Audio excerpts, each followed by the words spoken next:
Hey there, Moletrap here. If you've come across this video without having watched what's called Game 2 first, this is actually an anti-spoiler video. The game didn't happen, but this is an analysis of what happened in Game 2. So go back and watch Game 2 first if you haven't already. But here's the rest of my ranting and rambling. Enjoy. What? That was insane! That was insane! Let's go back and watch that again. That's amazing. Oh my gosh. And let's watch this to see. I think what happens is that the overlord, look at this, he runs his overlords in. This is intentional. This is the freaking smartest Zerg versus Zerg play. This is amazing. But let's watch what happens. Here comes he's moving his overlords in. He waits. The Mulists come in and attack. They'll go in for a volley. He goes in with an extra Mulist, and the first volley goes after his overlords.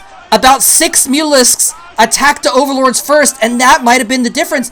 There's so many overlords there. They're soaking up so much. They must be soaking up so much damage. And the overlords of Julyzerg are coming in late, but the damage is already done. The battle has already been won by that point in time.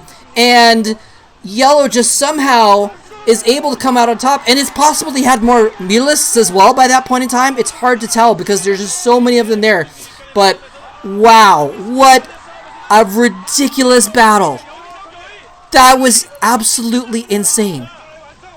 I cannot get over that. I cannot get over that.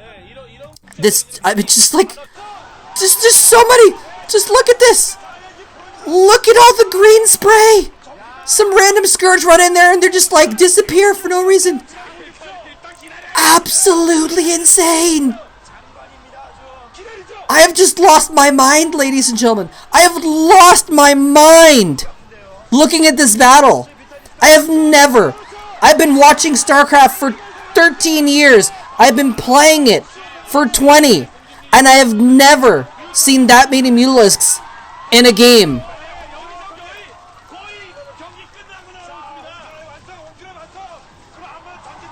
I don't, that's just, wow.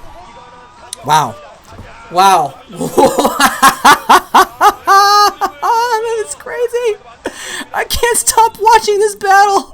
I can't stop watching this battle. There's the overlords. Oh man. Now let's see if we can get a count of them. That might be, that's also what I want. Is there any way of trying to determine how many Mulists they have here? Can I slow this down? I don't know if I can slow this down. Anyway, let's see if we can just maybe pause here and see this count. So, and this is interesting because you can see that Julyzerg's mutas are kind of engaging first on a smaller group of YellOws, but maybe that's the downfall because again, if he attack move them, then they're going to go after the overlords first. And look, the overlords of Julyzerg are over here on the side. They're not getting hit. Look at this. They're not getting hit as much. All this stuff is, there's overlords all up in this stuff. And this, I'm just so amazed by this game. I'm sorry I'm like reiterating this over and over and over again. You guys can obviously tune out if you're sick of it, but this is just blowing my mind. I'm trying to figure out what the heck happened here. And of course, there's just not enough pixels to really tell what's going on. Look, I pause it, it just turns to mush. So, but yeah, I think the overlords are what did it. And actually, let's even see if we can see what happens after this battle. All the overlords are clumped up over here on the right, and we don't get to like see how injured they are, but they were there at the beginning, and they all kind of went out during the course of that battle, right? Yeah, you can see they're there, but there's overlords in here dying as well to all the glaive. Because there's no way to target fire that many Mulisks. You just have to have it on A move and hope that you have enough. And I love the little random 2 Scourge that come in on the side. That was just so cute. It's like, I'm helping! And you know, oh, and here's some reinforcements coming in from both sides as well. But it just wasn't quite enough. Just ridiculous. Yeah, you can see, look at how many overlords were in the middle there that aren't there anymore. These are some of the extra overlords that went off to the side. But think about that. That was well, let's see if we can count real quick. Oh god, this pixels. Please give me more pixels. This is the pre-engagement. where they were both kind of trying to bait each other in. Okay, so let's go back to this point in time, and let's see if we can count overlords here, and see what the situation is. So there are 1, 2, 3, 4, 5, 6, 7, 8, 9, 10, 11, 12 or 13, maybe 14 overlords going in. And at the end, there are 1, 2, 3, 4, 5, 6, 7, 8, 8 overlords on the side. Okay, so that's 500 hit points. That is 500 hit points soaked up by the overlords. And YellOw tried to do that, but look how many overlords YellOw has in the beginning of this. He's only got 5 or 6 overlords there. And throughout the course of this, they're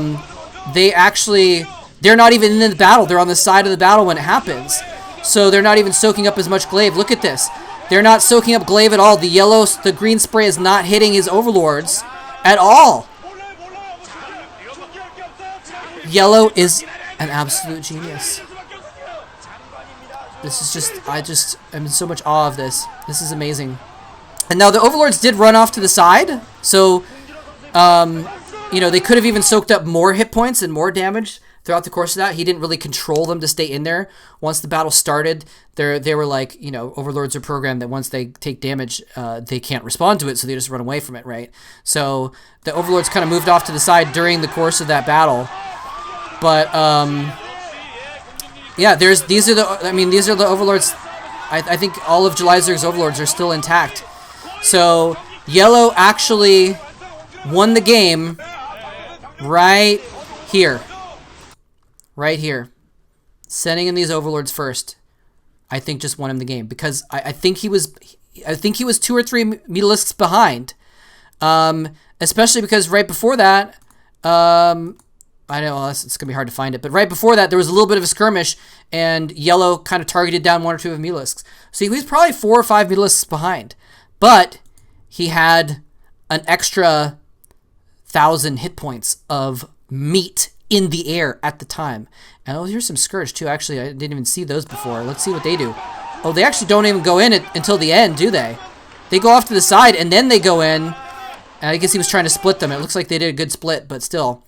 Wow. So I don't even know what else to say. I don't even know what to say. I mean, obviously there's not much to say because I've been rambling about this for a while now. So YellOw is gonna take it 2-0. He says, you know what? You knocked me out in the preliminaries of the OSL, of the Challenger League last year. I'm gonna knock you out of the quarterfinals of your OSL this year, and I'm gonna advance to the semifinals. I still got it, is what he's saying. YellOw is still one of the strongest Zerg players in 2004, despite, again, Julyzerg having a 70% win rate in ZVZ over the previous 12 months.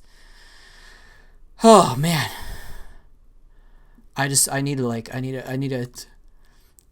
run a lap and take a nap after that game. That is insane. That was absolutely insane.